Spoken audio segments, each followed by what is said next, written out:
वजीर आजम इमरान खान ने जुमेरात को सुबह उठते ही सबसे पहले तो army chief general Qamar Javed Bajwa और सरबराह आईएसआई जनरल फैज हमीद से मुलाकात की। इस मुलाकात में क्या हुआ क्या नहीं हुआ किसी को कुछ नहीं मालूम। सेनेट के इलेक्शन में इस्लामाबाद की अहम तरीन सीट हारने के बाद यह वजीर आजम की अगले सुबह पहली सियासी सरगर्मी थी। न जाने इसको सियासी कहना दुरुस्त भी है या नहीं, क्योंकि इस मुलाकात की ना तो कोई प्रेस रिलीज सामने आई, ना ही कोई तस्वीर मीडिया को जारी की गई। सहाफी तो ये तक पूछ रहे हैं कि इसकी खबर भी पता लगवाना चाहिए कि किस तरफ से मीडिया को दी गई, क्योंकि आईएसपीआर का तरीक तो अमूमन यही होता है कि वो मुलाकात की कोई प्रेस रिलीज या तस्वीर वगैरह जारी करता है। ऐसा कुछ नहीं हुआ। इस मुलाकात में गुज़िश्ता रोज के सेनेट इलेक्शन पर कोई बातचीत हुई, वजीर आजम के एतमाद के वोट पर कोई बात हुई, किसी भी किस्म की कोई सियासी बात हुई भी, या ये महज एक सिक्योरिटी अमूर से मुतालिक मुलाकात थी, इस बारे में किसी के पास कोई मुसद्दिका इतला नहीं है। मगर यह हुआ कि यह मुलाकात खत्म होते ही इतला आई कि शाम को वजीर आजम इमरान खान कौम से खिताब करेंगे।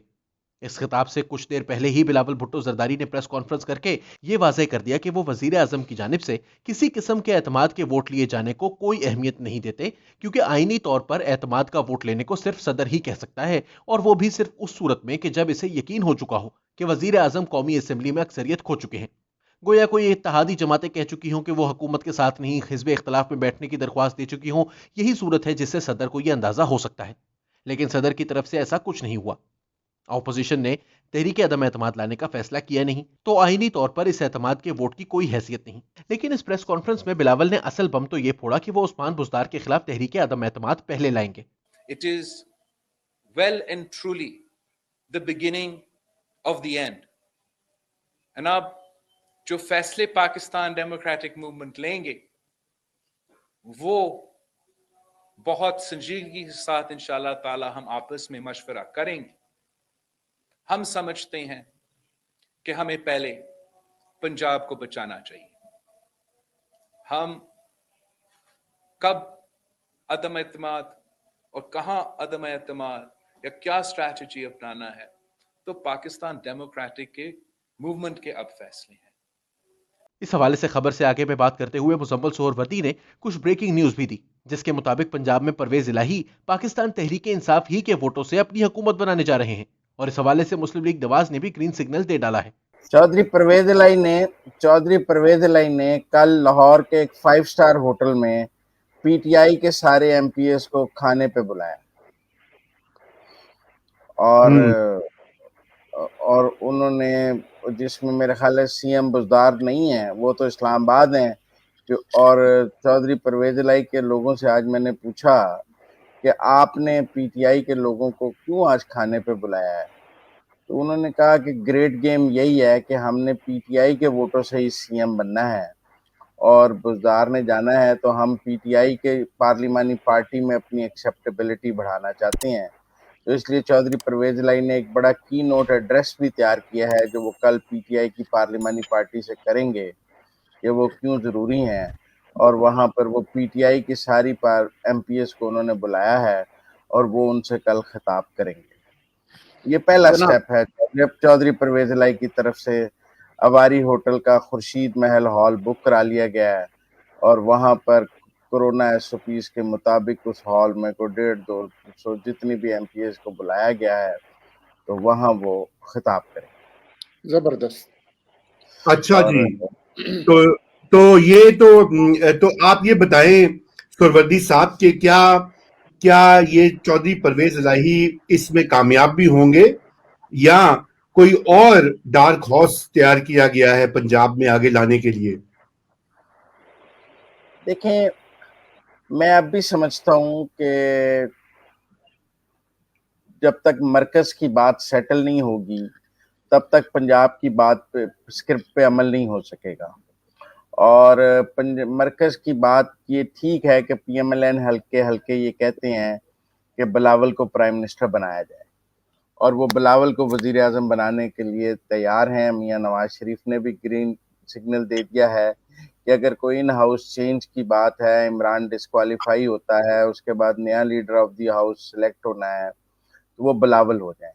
और जब बिलावल हों तो पंजाब में अगर चौधरी परवेज इलाही सीएम बन जाएं तो उस पर भी नून को कोई इतराज नहीं है, क्योंकि नून का ख्याल है कि वो अगला इलेक्शन चाहे 2023 में हो, वो वही लड़के इक़्तिदार में आना चाहेंगे। تاہم شام کو وزیر اعظم عمران خان نے جب قوم سے خطاب کیا تو وہ بہت غصے میں تھے۔ گزشتہ ادوار حکومت میں نواز شریف اور یوسف رضا گیلانی، آصف علی زرداری وغیرہ کی باڈی لینگویج پر کچھ جید صحافی بہت سیر حاصل تبصرے کیا کرتے تھے۔ وہ خود کو باڈی لینگویج یا بدن بولی سمجھنے کا ماہر بھی قرار دیا کرتے تھے، لیکن عمران خان کے معاملے میں آپ کو ماہر ہونے کی ضرورت نہیں تھی۔ اس میں کوئی شک ہی نہیں کہ ان کے اوسان خطا دکھائی دے رہے تھے۔ انہوں نے پہلے تو ایک لمبی تقریر اپنی دہائیوں پر مبنی مبینہ جدوجہد پر جھاڑی، اس کے بعد انہوں نے مخالفین کو خوب لتاڑا، انہیں کرپٹ چور ڈاکو کہا، یوسف رضا گیلانی کو زرداری کی کرپشن چھپانے والا وزیر اعظم قرار دیا، اعلان فرمایا کہ وہ کبھی NRO نہیں دیں گے، اور پھر انہوں نے الیکشن کمیشن کی طرف اپنا رخ کیا۔ الیکشن کمیشن کو انہوں نے سینٹ انتخابات کے لیے ہوئی مبینہ خرید و فروخت کا الزام دیا، سوال اٹھایا کہ سپریم کورٹ میں جا کر خفیہ ووٹنگ کی حمایت کیوں کی۔ الیکشن کمیشن سے تھوڑا بات کرنا چاہتا ہوں۔ دیکھیں، الیکشن کمیشن آپ کا بہت بڑا رول ہے۔ آپ کی سب سے بڑی ذمہ داری صاف اور شفاف الیکشن ہے، یہ آپ کی آئینی ذمہ داری ہے۔